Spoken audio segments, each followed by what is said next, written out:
हाथरस हादसे के बाद आज तीसरा दिन गुजर चुका है। देखिए, 3 दिनों में 2 तरह की जांच शुरू हुई। 6 सेवादार गिरफ्तार हुए हैं। हादसे के पहले और बाद के कुछ एक वीडियो सामने आए। सूरजपाल की हवेलियों की तस्वीरें सामने आई और सामने आई है हाथरस पर सियासी नफा नुकसान का तोल मोल करते हुए नेताओं के बयान।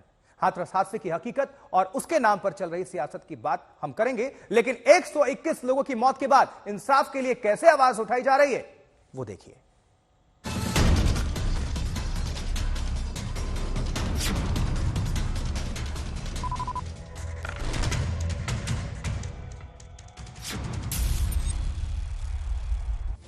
जिन्हें नहीं मरना था वो मर गए। अब आगे इंसाफ के नाम पर जांच चल रही है। आधी रात को रेड हो रही है, सेवादार उठाए जा रहे हैं। जांच में तरह तरह के खुलासे हो रहे हैं। कैसे सेवादार वीडियो बनाने में धमकाते थे, कैसे घटना के फौरन बाद से सूरजपाल अपने सेवादारों को कमांड कर रहा था। तीसरी तरफ हादसे पर सवालों और विरोध में सियासी खाना पूर्ति भी हो रही है। हाथरस में 121 लोग मारे गए।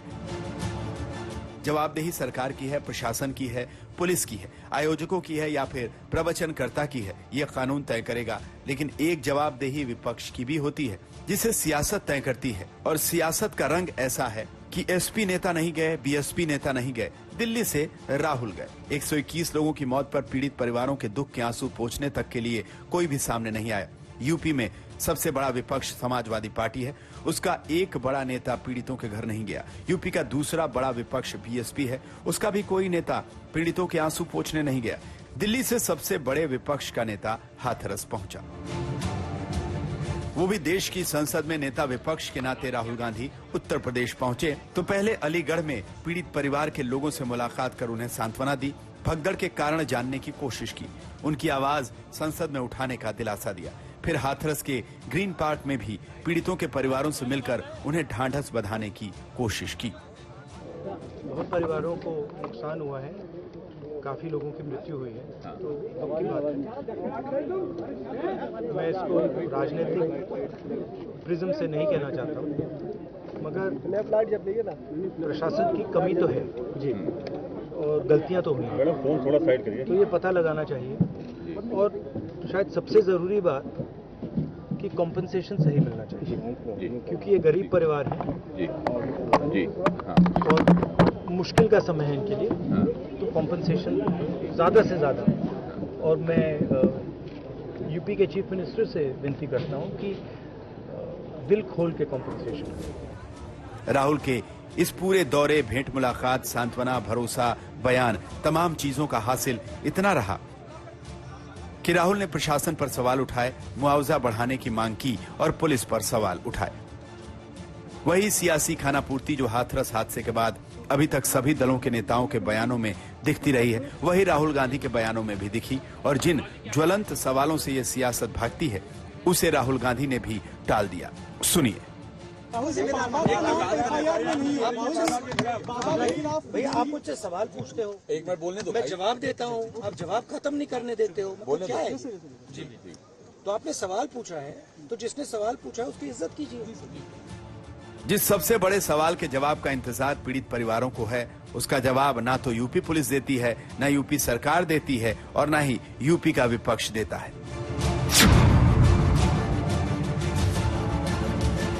यकीन ना हो तो उस सूबे के सबसे बड़े विपक्षी दल के नेता को सुनिए, फिर समझ में आएगा कि जब मरने वाले दलित हों, गरीब हों, अनपढ़ हों, मजदूर हों, महिलाएं हों, बच्चे हों, तो ऐसी 121 मौतों के बाद भी सियासत कैसे रंग दिखाती है।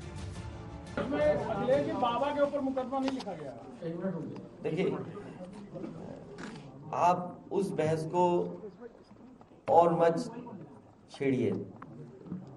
दुख है इस बात का कि बड़े पैमाने पे लोगों की जान गई है, उसमें महिलाएं हैं, बच्चे हैं, और ज्यादातर वो गरीब लोग हैं जो अभाव में जीते रहे हैं। और ये कार्यक्रम कोई पहली बार नहीं हो रहा था। इस तरह के कार्यक्रम समय समय पर उत्तर प्रदेश में जगह जगह पर होते हैं। हादसा है, ये कोई डिजाइन या किसी के द्वारा साजिश का रास्ता नहीं, जैसा कुछ लोग कहने लगे। अब तो ऐसा है, उनको करना ही चाहिए। गवर्नमेंट को एसओपीज निर्धारित करना चाहिए कि इस तरह के कार्यक्रम हों तो उनमें कितनी भीड़ हो, कितने की अनुमति हो, जगह है कि नहीं, आने जाने की व्यवस्था सही है कि नहीं, एग्जिट है, एक्सेस है, सही है कि नहीं। इन बयानों से जाहिर है कि समाजवादी पार्टी सिरे से सूरजपाल को क्लीन चिट देकर सिर्फ सरकार की नाकामी का ढोल पीटना चाहती है। हाथरस से अमित भारद्वाज और मौसमी सिंह के साथ आज तक ब्यूरो। तो हाथरस में जिन 121 लोगों की जान गई, वो अगर सवाल पूछ पाते तो सबसे पहले उसी सूरजपाल से, मतलब तथाकथित जो बाबा हैं, वो सवाल पूछते कि आखिर भीड़ में दबता कुचलता दम तोड़ता छोड़ सूरजपाल मौके से फरार क्यों हुआ? सूरजपाल ने चरण धूलि लेकर जाने का आह्वान मंच से क्यों किया? सूरजपाल ने अपने सुरक्षा गार्ड और सेवादारों को मौके से फौरन फरार होने को क्यों कह दिया? और इतने लोगों की मौत के 3 दिन बाद भी सांत्वना देने के 2 शब्द तक आए क्यों नहीं? आते कैसे? वो तो फरार है।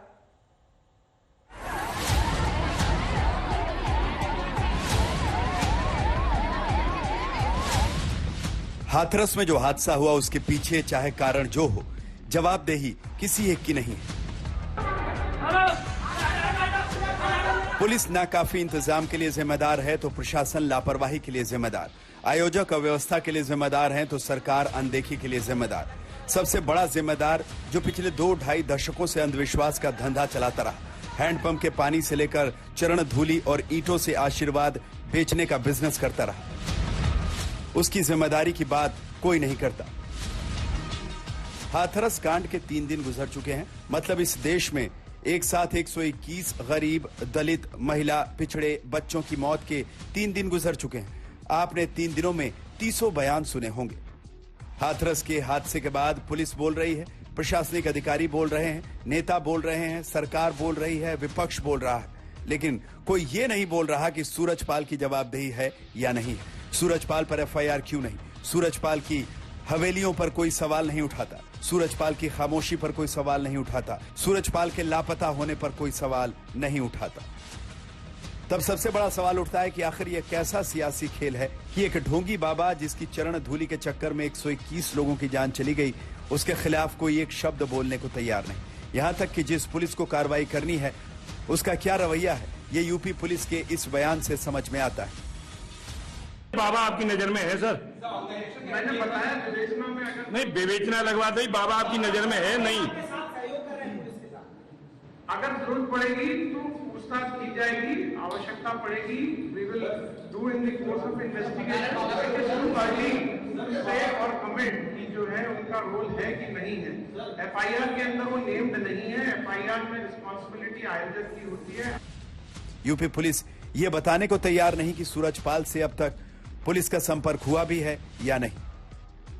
वैसे जिस तरह यूपी पुलिस मैनपुरी में सूरजपाल की हवेली की सुरक्षा में तैनात है, उससे आशंका बढ़ती जा रही है कि सूरजपाल इसी हवेली में छिपा हुआ हो सकता है, क्योंकि सूरजपाल के तमाम आश्रमों में से सिर्फ मैनपुरी में ही जबरदस्त सुरक्षा है। मैनपुरी में ही एसपी सिटी आधी रात को एसओजी के साथ आधे घंटे तक आश्रम में रहते हैं और मैनपुरी के आश्रम में खुद को सूरजपाल का वकील बता रहे शख्स भी मिलने पहुंच जाते हैं।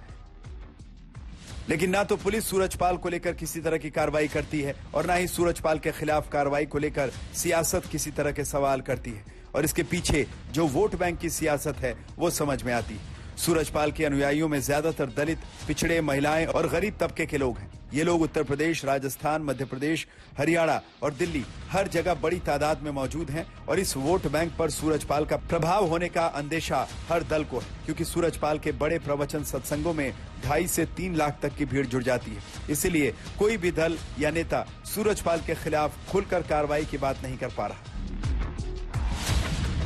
और आलम यह है कि प्रवचनों सत्संगों में जुटी भीड़ देखकर वोट के लोभ में कई नेता भी इन बाबाओं के जयकारे लगाने पहुंचते हैं। जो शख्स टेंट हाउस में बने ऊंचे मंच पर अंधविश्वास की दुकान सजाता हो, उसके दरबार में नेताओं की हाजिरी ही ऐसे अंधविश्वासों को लाखों लाख लोगों की जान से खेलने का मौका पैदा करती है। फिर भी इन नेताओं की जुबान अगर ऐसे बाबाओं के खिलाफ खामोश रहती है तो वो सिर्फ वोट की लालच ही प्रतीत होता है। मैनपुरी से संतोष कुमार के साथ आज तक ब्यूरो।